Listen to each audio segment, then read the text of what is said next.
자랑스러운 대한민국 국가대표 선수들이 아시안컵 우승을 위한 마지막 평가전에서 중동의 복병이라 평가받는 이라크를 상대로 승리하며 모든 준비를 끝마쳤다는 평가를 받고 있습니다.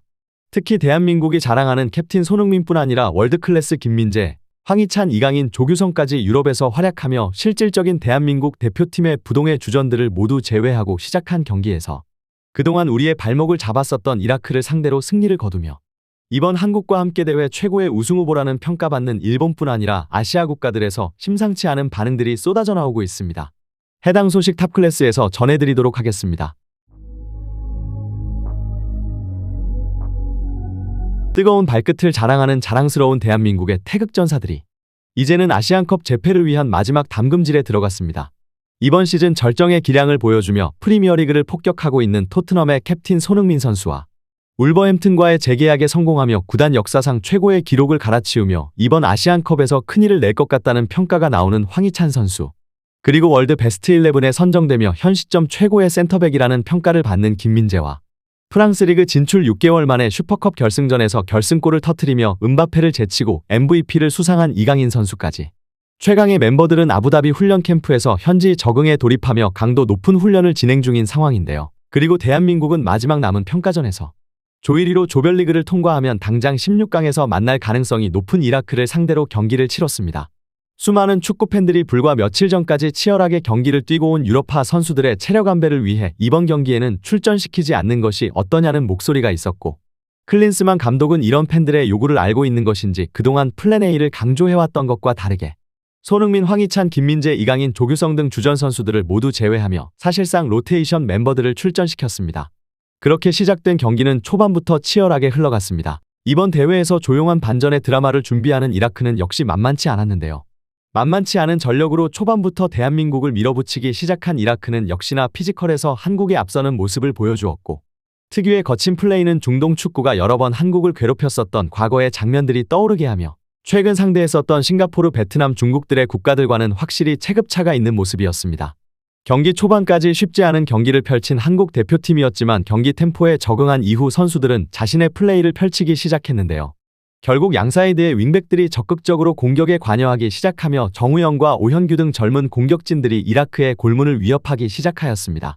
그리고 결국 오현규 선수가 이라크의 골망을 갈랐지만 골이 들어가는 것까지 확인한 심판은 뒤늦게 오프사이드를 선언하는 어처구니 없는 판정을 내렸는데요. VAR도 없는 경기에 리플레이 화면도 제공하지 않으며 대한민국은 눈앞에서 한 골을 빼앗기는 이해할 수 없는 상황이 벌어진 것입니다.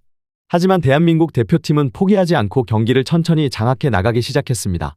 결국 후반 39분 완벽한 빌드업에 이은 슈팅이 상대의 수비수에 가로막혔고, 세컨볼 상황에서 이재성 선수는 대포알 같은 왼발 슈팅으로 시원하게 이라크의 골망을 갈랐습니다.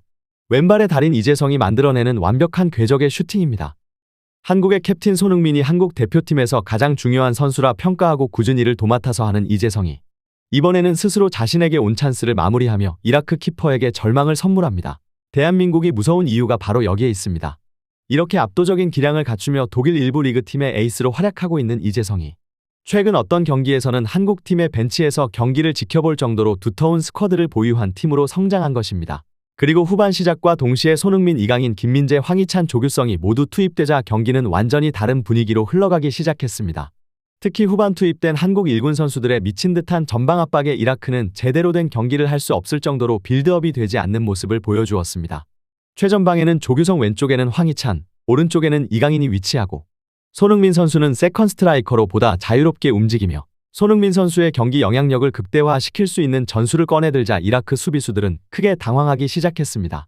그리고 이강인에서 손흥민으로 연결된 환상적인 공격 전개에 이어 키퍼와의 1대1 상황에서 손흥민 선수가 키퍼의 손에 명확히 걸려 넘어졌지만 심판은 또 이해할 수 없이 노파울을 선언하며 이라크에 공을 선언하였습니다. 특히 경기가 끝나기 직전 이강인 선수가 가격을 당했지만 이강인 선수에게는 레드카드를, 그리고 거친 플레이를 펼친 이라크 선수는 경고를 받는 이해할 수 없는 장면이 나왔습니다. 다시 한번 중동의 텃세와 함께 오늘은 나오지 않았지만 동업자 정신이 없는 거친 파울, 그리고 무엇보다 심판의 편파 판정과 침대 축구까지 경각심을 떠올리게 하는 장면이었습니다.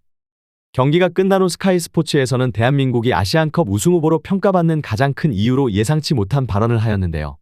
대부분의 전문가들이 한국의 선전을 예상하며 월드클래스 손흥민을 포함해 김민재, 황희찬, 이강인 등 해외에서 뛰어난 활약을 펼치고 있는 탑레벨의 선수들이 많은 것을 언급하고 있다. 분명 강력한 베스트 11을 보유하고 있는 것은 국가대표팀에게 매우 큰 축복이고 우승으로 가는 지름길이 될 수 있다.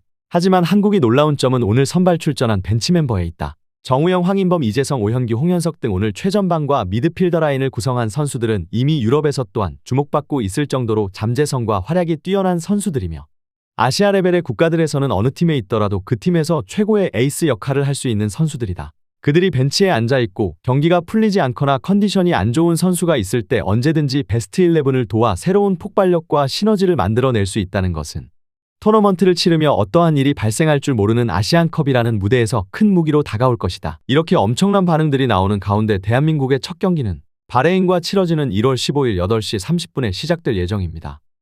과연 자랑스러운 태극전사들은 어떠한 모습을 보여줄 것인지 관련 소식 계속해서 탑클래스에서 전해드리도록 하겠습니다. 구독, 좋아요 눌러주시면 영상 제작에 정말 큰 힘이 됩니다. 우리 자랑스러운 탑클래스 선수들 소식 전해드리는 탑클래스TV 정말 열심히 하도록 하겠습니다. 오늘도 끝까지 시청해주신 여러분 진심으로 감사드리며 구독, 좋아요 눌러주신 여러분이 오늘의 탑입니다. 진심으로 감사드립니다.